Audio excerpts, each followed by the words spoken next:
एक समय की बात है, एक बूढ़ी औरत थी जो बहुत ही परेशान रहती थी। उसका एक घर था जिसमें उसके दो बेटे अपनी पत्नियों के साथ रहते थे। उस बूढ़ी औरत का एक पति जो बहुत परेशान और बीमार रहता था। उस बूढ़ी औरत के घर में बहुत ही कलेश रहता था। इसी कारण उसका पति हमेशा बीमार भी रहता था। एक दिन वो बूढ़ी औरत किसी बाबा के पास जाती है। वहां पर जाकर वो बूढ़ी औरत कहती है कि मेरे पति बीमार रहते हैं, मेरे घर में कलेश रहता है, आप कुछ करो। तो वो बाबा उस बूढ़ी औरत को 3 कील दे देता है और कहता है कि ये 3 कील अपने घर के दरवाजे में ठोक देना। तभी वो बूढ़ी औरत अपने घर वापस जाती है और वो 3 कील अपने घर के दरवाजे में ठोकना शुरू करती है। तभी वहां से एक संत महात्मा निकलते हैं। वो देखते हैं कि बूढ़ी औरत क्या कर रही है। तभी वो संत महात्मा उस बूढ़ी औरत से पूछते हैं कि माँ, तुम क्या कर रही हो।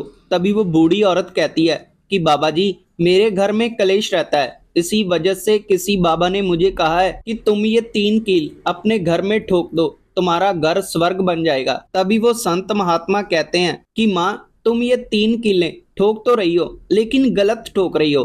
तुमको ये 3 कीलें यहाँ पर नहीं ठोकनी चाहिए, मुझे दो, मैं आपको बताता हूँ कि ये 3 कीलें कहाँ पर ठोकनी है। तभी वो बूढ़ी औरत वो 3 कीलें उस महापुरुष को दे देती हैं। तभी महापुरुष एक कील उस बूढ़ी औरत को वापस करता है और कहता है कि ये एक कील सबसे पहले अपने रिश्तों में ठोको, तुम्हारे रिश्तों में ठहराव आना चाहिए, तुम्हारे रिश्ते मजबूत होने चाहिए। अगर तुम्हारे रिश्ते मजबूत होंगे तो तभी तुम्हारे घर में खुशियां आएंगी, तुम्हारे घर में प्यार बढ़ेगा। उस बूढ़ी औरत को समझ लग चुकी थी।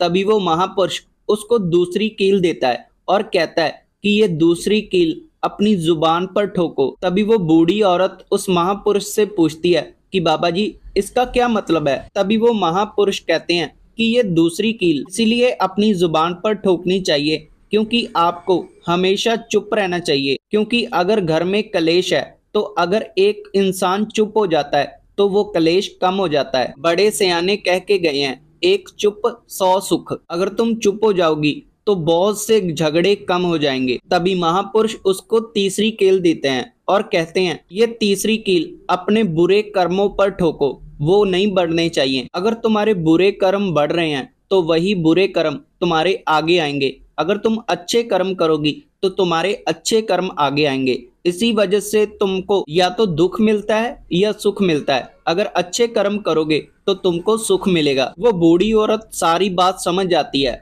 और अपने घर में और अपने रिश्तों में वो 3 कीलें यानी तीनों बातें अप्लाई करती है। धीरे धीरे उसके घर में सुख आना शुरू होता है। ये थी आज की वीडियो। अगर आपको वीडियो अच्छी लगी, वीडियो को लाइक करें और आपका अपना चैनल शिव को समझो जरूर सब्सक्राइब करें और बेल नोटिफिकेशन जरूर ऑन करें, क्योंकि ऐसे ही वीडियो हमारे चैनल पर आते रहते हैं और वो आपको सबसे पहले मिल जाएंगे। तब तक के लिए